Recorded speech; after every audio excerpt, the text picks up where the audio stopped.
বন্ধুরা, আপনি কি জানেন যে ইথানল ব্লেন্ডিংকে আমরা পরিবেশের রক্ষা কবচ এবং দেশের অর্থনীতি বাঁচানোর ব্রহ্মাস্ত্র ভাবছি? তা আসলে সাধারণ মানুষের পকেট কাটা এবং গ্রাউন্ড লেভেলে মৃত্যুর ফাঁদ পাতার এক সুগভীর ব্লুপ্রিন্ট। হ্যাঁ, শুনতে আপনার মেরুদণ্ডে কাঁপুনি ধরতে পারে, কিন্তু এটাই মাটির আসল এবং নির্মম সত্য।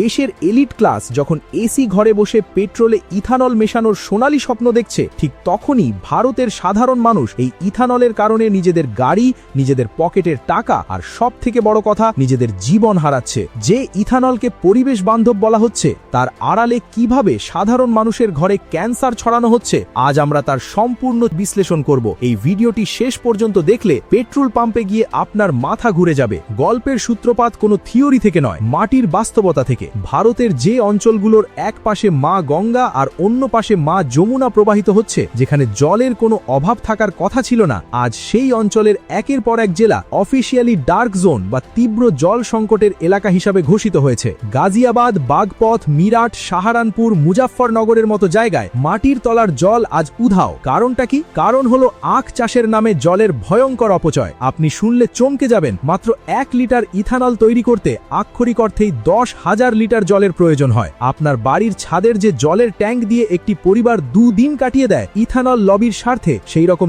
10টি ট্যাঙ্কের জল স্রেফ 1 লিটার ইথানল বানাতে শেষ হয়ে যাচ্ছে। সরকার বছরের পর বছর ধরে চেষ্টা করছে যাতে মানুষ এই চাষ থেকে সরে আসে, কিন্তু ইথানলের লোভী বাজার সেই সর্বনাশকে আরও বাড়িয়ে দিচ্ছে। অনেকে যুক্তি দেন যে ইথানল তো আখের বাই প্রোডাক্ট বা বর্জ্য অংশ থেকে তৈরি হয়, তাহলে চাষের ওপর চাপ কেন বাড়বে? কিন্তু আসল সত্য হলো, যখন পেট্রোলে ইথানল মেশানোর চাহিদা দিন দিন আকাশ ছোঁয়া করা হচ্ছে, তখন আখের চাহিদাও কৃত্রিমভাবে বাড়ানো হচ্ছে।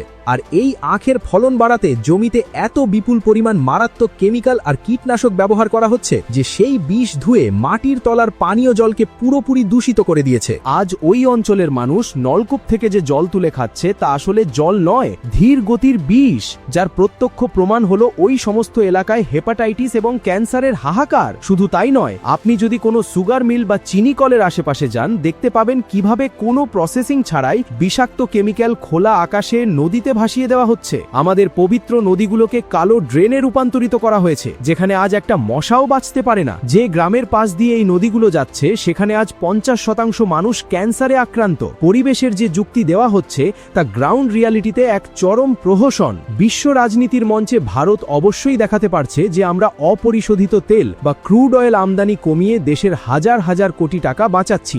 আন্তর্জাতিক মঞ্চে ভারতের এই গ্রিন এনার্জি পলিসি বাহবা পাচ্ছে। কিন্তু 1 মিনিট দাঁড়ান, এই যে দেশের টাকা বাঁচছে, তা কি আপনার বা আমার মতো সাধারণ মানুষের পকেটে আসছে?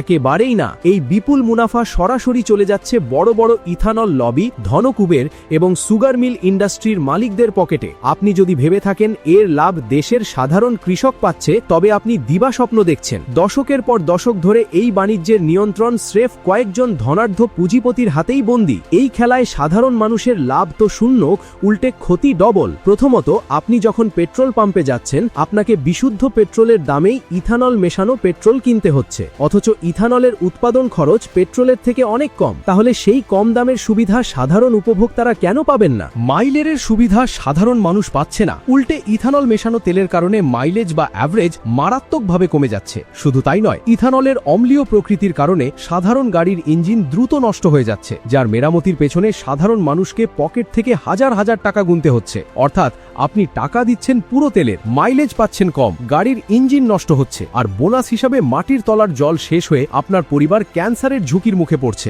মুনাফা লুটছে ধনাঢ্য শেঠেরা, আর খেসারত দিচ্ছে সাধারণ মধ্যবিত্ত ভারতীয়। তাহলে কি এই পুরো প্রজেক্ট বন্ধ করে দেওয়া উচিত? একদমই না। এর জন্য 2030 সালের মধ্যে ভারতকে 3টি কড়া পদক্ষেপ নিতে হবে। প্রথমত, ইথানল ব্লেন্ডিং করার আগে দেশের সমস্ত গাড়ি ও বাইকের ইঞ্জিনকে সম্পূর্ণ কম্প্যাটিবল বা উপযুক্ত করতে হবে, যাতে সাধারণ মানুষের গাড়ি নষ্ট না হয়। দ্বিতীয়ত, সুগার মিলগুলো যেভাবে নদীতে বিষ ছড়াচ্ছে, তাদের ওপর কঠোর জরিমানা এবং রেগুলেশন লাগাতে হবে। সবচেয়ে বড় কথা, যদি পেট্রোলে ইথানল মেশানো হয়, তবে পেট্রোলের দাম অন্তত 15 থেকে 20 টাকা কমাতে হবে, যাতে সাধারণ মানুষ মাইলেজের ক্ষতিটা দামে কম্পেনসেট করতে পারে। ইথানল শুধু আখ থেকে নয়, ভুট্টা বা সয়াবিন থেকেও তৈরি করা সম্ভব। চাষবাসের এই ডাইভার্সিফিকেশন যদি দ্রুত না করা হয়, তবে আখের এই আগ্রাসী চাষ অলরেডি যেভাবে মহারাষ্ট্রের জলসম্পদ ধ্বংস করেছে, 2030 সালের মধ্যে বাকি রাজ্যগুলোকেও মরুভূমি বানিয়ে ছাড়বে। ইথানলের এই পুরো গল্প গল্পটা আসলে সস্তা দেশপ্রেম আর পরিবেশের আড়ালে সাধারণ মানুষের পকেট কাটার এক নির্মম সত্য।